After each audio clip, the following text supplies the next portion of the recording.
Hi everybody, it's me again, Moody Boo, and I'm back with another 8 great perfumes. And this one is on 8 great discontinued and or super hard to get perfumes. I try really hard with these lists though, not to always include the same ones in every list. I like to give you guys a variety of options. So this list is more for the people who enjoy the hunt. That's people like me that love to figure out their latest unicorn or challenge or goal and go after it. So here's going to be 8 options for you for a good hunt. But the trick is you might be able to find them, but to find them for really good, reasonable prices. That is where the hunting skills come in. So the first one I'm going to talk about is by L'Occitane. It's one of my desert island perfumes, always will be, and that's Ombre. It's my second bottle I've gone through of this. I have a backup bottle. I used to have 4 or 5 backup bottles, but I got rid of a bunch of them. This is just gorgeous. It's just this beautiful amber, vanilla, tonka.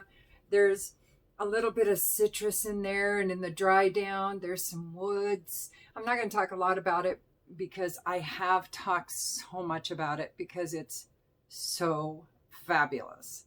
So, and this originated for like $65 for I think it's like 2.5 ounces or something like that. So, and now they're charging, people on eBay are charging like $250 for it. It's just ridiculous. This is a desert island perfume. I love it. All right, next up. The next one is Vini Orient by Micallef. Now this one you probably have the best shot of getting, of being able to buy at a really reasonable price, because some of the other ones in this line I've noticed you can get on, like I think you can get the Vini Fleur on Fragrance Net. Some of the other ones, so maybe you can get the Vini Orient as well. I don't know, but I've seen the other ones in this limited edition. You know, she does these once a year, these limited edition lines, and it's so pretty. Just this beautiful sandalwood, vanilla, amber kind of a perfume. And this, much like L'Occitane's Ombre, doesn't have a lot of ups and downs. It's pretty linear, just like Ombre from L'Occitane is. But it's gorgeous. If you have a bottle, covet it. It's a beautiful vanilla. Gorgeous stuff. All right, let's get the next one. The next one is by Jo Malone, and that's Amber and Patchouli. And this is just amber, patchouli, and Gaiac wood. It's very simple, but it was so good. It is actually the second Jo Malone. The first Jo Malone.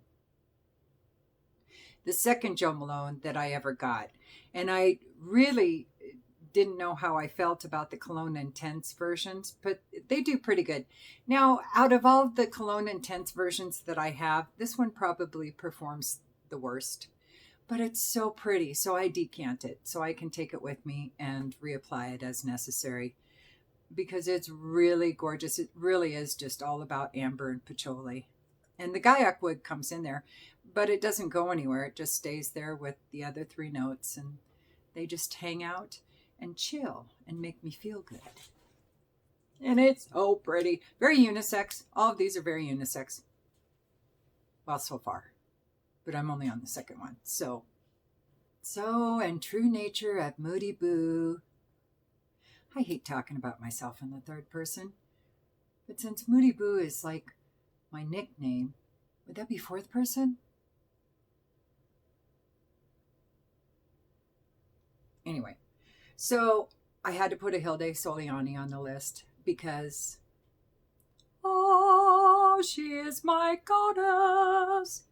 And this one is so gorgeous. This is one of my favorite summer perfumes. And this also is my second bottle of this. I have many of my favorites of Hilde Soliani's. I have had to buy more. I've gone through bottles, some of them more than one bottle, because she's amazing. This is just pineapple and coconut and booze, and there's some vanilla in there. Oh, and it's so pretty, but it's not super sweet. The vanilla is really in the background. It's really all about the pineapple, the coconut, and the boozy notes. And the booze is light, too. This is such a gorgeous, tropical, just delightful. It's not edible. It's drinkable, though. Yeah, it's definitely drinkable. Oh, and the coconut is almost a green coconut. So it's very unisex. I think men or women. Oh, yeah, but it's discontinued. Yeah, I forgot what this video's topic was. Sorry. It's gorgeous, but you got to check out Hilde. She's amazing. Amazing. Had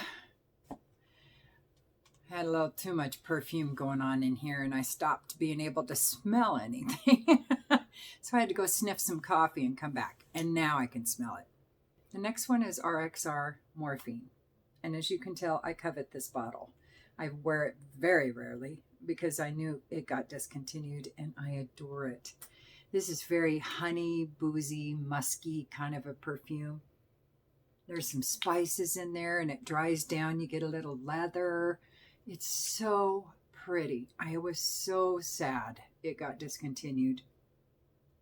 Oh my gosh, it's gorgeous perfume. Performance on this is great. This is my favorite from the house by far. I've had a couple others. Deliria. And a pink bottle. I can't remember what it was called. But I ended up giving, Enigma. I had Enigma, and that was too much for me, but my mother loved it. So, and she rocked it. It did not smell like that on me, but on my mom, Enigma smelled so good. So I was so glad I gave her that bottle. But, and the other two I gave away too, because they just weren't me. They were kind of girly, frilly, happy-go-lucky, girl next door kind of perfumes. And this one is not.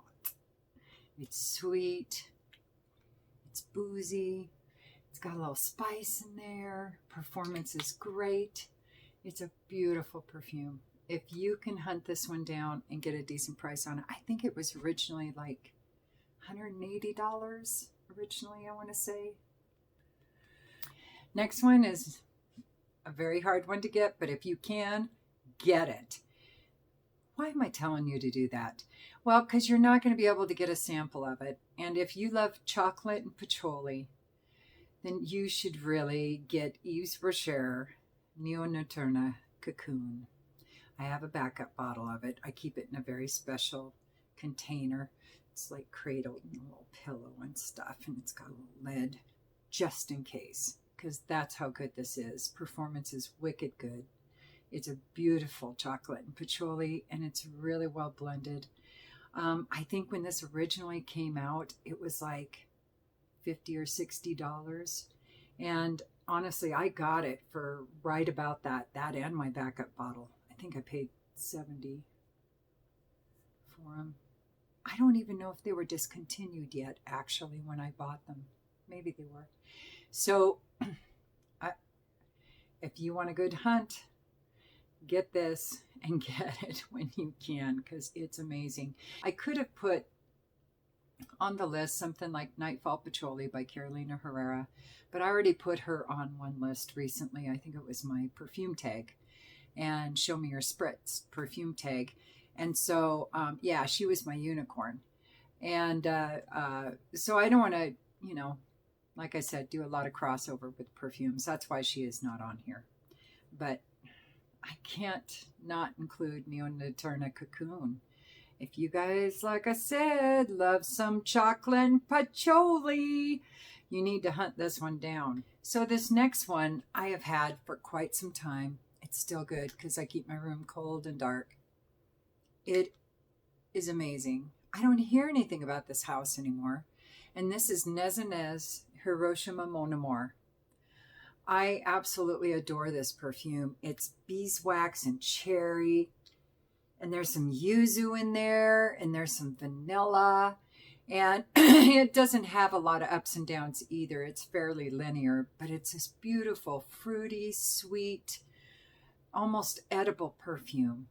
And it is beastly. Now, this is the one that I would say is closest to being feminine because of the cherry and the vanilla and the yuzu and the beeswax. You know, all of those notes together can create kind of a candy vibe, a desserty kind of candy vibe. And this one smells sweet like that. Like a very sophisticated candy almost. It's stunning. I never thought I would want to smell like any kind of candy, but this is like European, fresh, warm, sweet, sugary, fruity candy. Oh, with a little bit of spice and a little bit of woods in there just to make it to where you don't need to go to the dentist. It's beautiful stuff. It's beastly. I do one spray on that, and you can tell I have had it for years, and there is still a lot left. That's Nezu Hiroshima MonAmour. Next up. These next ones are ones that I just had to have. I didn't even know if I would like them or love them. I suspected the perfumes weren't going to be up my alley, but it was one of those things I had to have. I had to have them. I'm a romantic. I have been with my husband happily, crazy, lustfully in love with each other for 30 years. And so the whole Romeo and Juliet thing is right up my alley. And I've always loved the story. I loved Olivia Hussey as Juliet back in the day. And so this one is by a perfumer that only made these perfumes that I know of. And these are by Francesco Todeschini, who has Giulietta Romeo perfume house. But I don't think that house is anymore. It's almost like he made these perfumes, started that perfume house, made these perfumes, sold them out, and then shut everything down. I'll have to do a little more research on him as a perfumer, but this was a family thing. So anyway, and then this is why. It's the GR pair of Giulietta and Romeo, the perfume set. And it's made in this incredible, absolutely stunning. It's like clay, it's ceramic, and it was hand done. These are all numbered on the bottom. They're all numbered. And this is Juliet's balcony that she spoke to Romeo from. You know, Romeo, Romeo, wherefore art thou, Romeo? This is the actual balcony in Verona, Italy, that it's modeled exactly after it. And I'll tell you, I've looked at pictures. It's identical. It's absolutely identical to the balcony that Juliet was on talking to Romeo. It's beautiful. It's very heavy. And then on the back, is it reading right this time? Why is this backwards? I got to figure out why it's backwards. Anyway, my camera is recording backwards. I don't know why. I got to figure it out. Anyway, it says, what's in a name?